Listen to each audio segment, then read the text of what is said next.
In Game 6 of the NBA Finals this year, Cam Reddish came off the bench and lit the Bucks up in a losing effort. The Bucks had no answer for him, and he was a spark plug off that Hawks bench. He showed he has the potential to be one of the best 3-and-D players in the league. By the end of the video, you should see why Cam Reddish is one of the league's top young wings. I'm going to be covering a ton, so stick around to the end of the video so you don't miss anything. First, I will talk about his promising 4 playoff games. In his first playoff game ever, he was surprisingly efficient. He scored 11 points on 40% from the field and 33% from 3. This is surprisingly good for a player's first playoff game. Reddish was a motivator and he was hyping up the crowd too. In his next playoff game, he scored 12 points with 5 rebounds, 2 steals, and shot 67% from 3. He improved from his first game, and it was spectacular. I can only see him getting better. Next game, he took a step back and only scored 7 points. There is no reason to be worried though, because every star has a bad game once in a while. Game 6 was when he exploded. He scored a whopping 21 points with 3 assists, shot 58% from the field, and 86% from 3. For reference, that is better than when Steph Curry made 13 three-pointers and shot 76.5% from 3. You could argue that the Game 6 performance from Cam Reddish was historic. In total this playoffs, Cam Reddish averaged 13 points, 4 rebounds, 2 assists, and 2 steals on 53% from the field and 64% from 3. If Cam Reddish is performing like this in the biggest stage of the playoffs, you can only imagine what he will be able to do in the regular season. Next up, Cam Reddish's shooting. In his career, he is shooting 31% from 3 on 4.5 attempts per game. He is making 1.5 of those attempts, which is very decent. On catch and shoot threes, he shoots the exact same. Then on pull-up threes, he makes 23.3% of his shots. He is not a generational talent at shooting threes, but he can hit them when his team needs him to. He excels in shot creation though. He has a rating of 73.5, which ranks in the top 27% of the league. You may think that Reddish is just average in this, but in comparison to DeMar DeRozan and RJ Barrett, he blows them out of the park. DeRozan has a rating of 49.8, while Barrett has a rating of 51.1. He is already better than one of the league's best veterans in DeRozan, and one of the league's top promising young players in Barrett. Reddish will not be the NBA's next Steph Curry, or be like his teammate Trae Young in shooting, but he can light teams up on the defensive end. Now defense.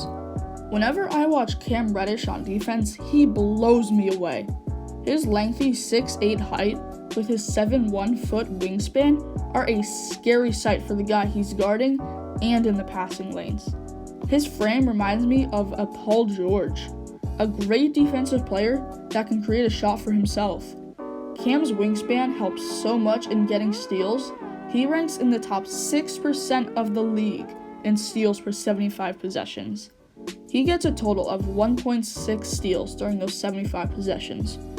I could see him evolving into a defensive player like PJ Tucker or Patrick Beverley.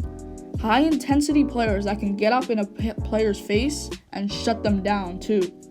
With the game evolving as more players take more threes, Reddish has made his contesting threes better also.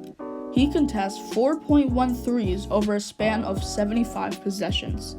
This ranks in the 74th percentile. Reddish can defend any guard or forward with his frame. His 3-point contesting and his ability to strip them clean of the ball helps. If you put Cam on Kevin Durant, I bet he is shutting Durant to 25. Cam Reddish is a great offensive player. He also has a great driving attack.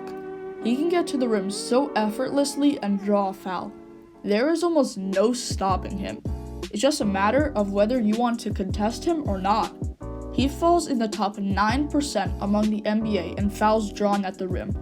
Cam has no problem drawing fouls because he knows he can hit his free throws. This season, Reddish shot 82% from the line. He is also above average at getting to the rim, with him being in the top 34% in get to rim rating. He has a rating of 66.7, which for reference is better than some of the guys like Chris Paul with a rating of 63.1 and Chris Middleton with a rating of 48.9, two all-star shot creators. Cam is no joke when it comes to his finishing. He can draw fouls insanely well and can get to the rim whenever and how he wants. Finally, a comparison. I'm not saying Cam is gonna be this player, I'm just saying he has the talent to be this good. If we compare Cam Reddish's rookie season to Paul George's rookie season, we see almost identical stats. Cam averaged 2 more points and half an assist more. This shows he is already better on the offensive end of the ball than George in his rookie season, and now PG-13 is a first or second scoring option. The rest of their stats are either identical or almost identical. They average the same amount of rebounds and almost average the same steals and blocks. They are both generational defensive players. This is scary because George is a proven star in this league. George shot better from the field, but surprisingly, Cam was a better three-point shooter. They both played around 60 games. If George was averaging worse numbers than Cam in his rookie season, it is scary how good Reddish can become. This shows that Reddish has the potential to be a great two-way wing if he wants to. I can see him making multiple all-defensive teams and all-star teams. Now you should be able to see why I regard Reddish so highly among the best picks of his draft class. He is one of the more underrated young players in the league. He can shoot very efficiently and is a stud on defense. I see him as a poor man's Paul George. Be sure to sub, like, and share the video so my videos get recommended to you more. Peace!